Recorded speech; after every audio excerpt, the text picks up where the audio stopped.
Hello everyone, welcome to Virat's Biology, and today we are going to discuss the internal structure of nose. So let us discuss the internal structure of nose or nasal cavity and nasal chamber. तो internal structure of nose को अगर हम समझें तो ये 3 parts में divided होता है। तो देखिए, हालांकि मेरी ड्राइंग बहुत अच्छी नहीं है मगर आप इससे काम चला सकते हैं। तो अगर मैं देखूं तो इंटरनल स्ट्रक्चर ऑफ नोज को 3 कंपोनेंट्स में डिवाइड किया जा सकता है। So this is the external nares. ये जो आप ओपनिंग देखते हैं बाहर, एक्सटर्नल नॉस्ट्रल जिसको कहा जाता है, this is external near, and below it we will be having the mouth region. तो इसके नीचे माउथ वाला पार्ट आ जाएगा। तो अगर अब हम बात करें तो हमारे पास जो इंटरनल स्ट्रक्चर ऑफ नोज है, मैं इसका एक हाइपोथेटिकल डायग्राम बनाऊंगा और उस डायग्राम से आपको ये बिल्कुल क्लियर हो जाएगा कि आखिर नोज के इंटरनल कंपोनेंट्स क्या क्या हैं। So this external opening, this part is known as external nares. So this is the outermost external nares. ये जो आप ओपनिंग देखते हैं, होल देखते हैं अपनी नोज में, so we have 2 nostrils, 2 nares from where the air will enter inside. तो ये जो 2 ओपनिंग्स हैं इसको कहा जाएगा एक्सटर्नल नेयर, और ये जो अंदर की खाली जगह है दिस इज नेसल कैविटी। तो हमारी नोज के अंदर जो खाली जगह है, this part is nasal cavity and we can divide its area into the 3 components. तो नेसल कैविटी आ चुकी है, ये बीच का जो खाली स्पेस है, और इसके एरिया को हम 3 पार्ट्स में डिवाइड कर सकते हैं। जो सबसे आगे वाला एरिया है दिस इज पार्ट नंबर 1, और इसी पार्ट में आपको हेयर की ग्रोथ नजर आती है। So this external part having hairs is part number 1 and this part is known as vestibular part. तो हम अपने नेसल चैम्बर को 3 पार्ट्स में डिवाइड कर सकते हैं। तो ये जो सबसे आगे का हिस्सा होता है, this part is known as vestibular part, और ये जो पार्ट है वेस्टिब्युलर, अभी इसका फंक्शन देखेंगे कि ये क्या करता है। तो हमारी नोज का जो सबसे अगला हिस्सा है, इसके अंदर हमें हेयर्स मिलते हैं और म्यूकस मिलता है, और इसी के अंदर स्वेट ग्लैंड्स भी होते हैं। तो ये जो आप आगे का अगला हिस्सा देखते हैं नोज का, this frontal part of nose contains large number of hairs and it is helping in cleaning of air. तो it cleans the air which is we are inhaling. तो जो हम सांस ले रहे हैं उसको क्लीन करने का काम करता है। तो ये एक टाइप का फिल्ट्रेशन यूनिट हो गया, तो जो एयर को क्लीन कर रहा है।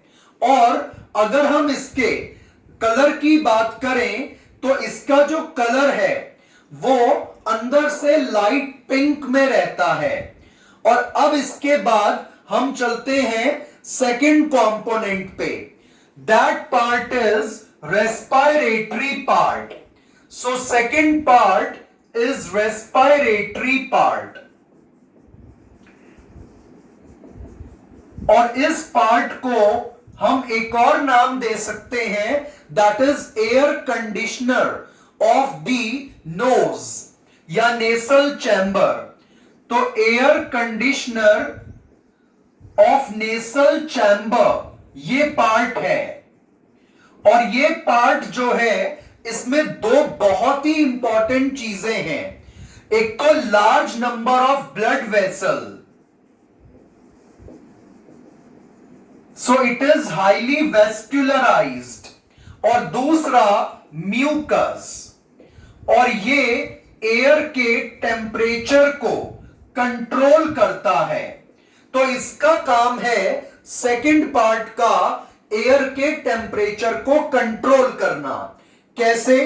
अगर एयर इज टू कूल, कि अगर एयर बहुत ज्यादा कूल है तो उसको हॉट करेगा, वार्म करेगा ब्लड वेसल से आने वाली हीट, और अगर एयर बहुत ज्यादा वार्म है तो उसको कूल करेगा mucus.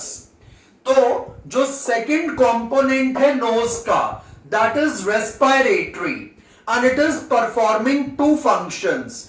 If air is too cool, then it is going to warm it up with the help of heat of blood vessel, and if the air is too warm, then it is going to cool it up by evaporating the mucus। तो नाक में आ रही हवा को के temperature को control करने का काम रेस्पिरेटरी पार्ट करेगा। डस्ट पार्टिकल्स को ट्रैप करने का काम वेस्टिबुलर पार्ट करेगा। तो जो नोज का फ्रंट पार्ट है जिसमें हेयर होते हैं, ये डस्ट पार्टिकल्स और अदर चीजों को ट्रैप करेगा, और जो उससे पिछला हिस्सा है रेस्पिरेटरी पार्ट, ये एयर के टेम्परेचर को कंट्रोल करेगा। And the part number 3 in the nasal chamber is olfactory part, and this olfactory part is again important as it is there for the smell।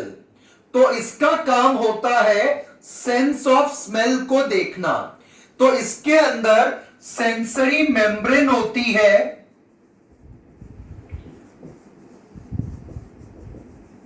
which contains olfactory cells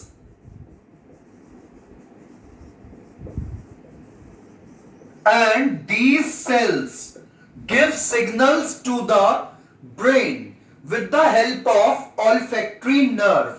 तो ये काम करता है olfactory part, that is part number 3। So our nose comprises of 3 main areas or zones or parts। So nasal chamber has these 3 parts। Number 1, vestibular part, which is going to clean up the air। Number 2, respiratory part, which is going to control the temperature of the incoming air or inhaling air। And the part number 3, olfactory part, which is there for the smell। So it helps in smelling of substance. तो air के साथ जो भी aerosols आ रहे हैं, उन chemicals आ रहे हैं, उनकी स्मेल को डिटेक्ट करवाने में ये मदद करेगा। और इसमें एक स्पेशल सेंसरी मेम्ब्रेन होती है which is connected with the olfactory cells group called olfactory bulb, and this membrane is also known as Schneiderian membrane। But there is no need to learn all those complex things, we can do this simple one also। तो ये 3 चीजें आप लोग याद रखेंगे। और respiratory part और olfactory part की एफिशिएंसी को इंक्रीज करने के लिए एक स्पेशल स्ट्रक्चर होता है which is known as कॉन्के और टर्बिनल्स। तो कॉन्के और टर्बिनल it is a special structure which increase efficiency of respiratory and olfactory part. और ये टोटल 3 टर्बिनल्स हैं. The 2 terminals lies in your respiratory zone. तो यहां पर 2 म्यूकस मेम्ब्रेन वाले स्ट्रक्चर होते हैं जिनको कॉन्के या टर्बिनल्स कहते हैं. और ये कॉन्के या टर्बिनल यहां पर इंक्रीज करते हैं एफिशिएंसी को. तो इंफीरियर एंड मीडियन ये मिल जाएंगे रेस्पिरेटरी जोन में. और जो थर्ड पार्ट है ऑल्फैक्टरी वाला, उसके अंदर मिल जाएगा सुपीरियर कॉन्के. तो हमारे पास ये 3 एरियाज होते हैं और इन 3 एरियाज की एफिशिएंसी को बढ़ाने के लिए म्यूकस मेम्ब्रेन कंटेनिंग 3 एरियाज हैं विच इज नोन एज कॉन्के और टर्बिनल्स. और ये कॉन्के और टर्बिनल्स 2 तो मिलेंगे रेस्पिरेटरी जोन में. So the 2 turbinals are found in respiratory zone and 1 is found in the third one olfactory zone. तो ये जो तीनों हैं इनका काम क्या होता है कि ये रेस्पिरेटरी पार्ट और ऑल्फैक्टरी पार्ट इन दोनों के एफिशिएंसी को इंक्रीज करेगा. तो अगर अब मैं बात करूं तो हमारे पास जो नेसल चैम्बर है, नोज है, इसमें क्या क्या आ जाएगा.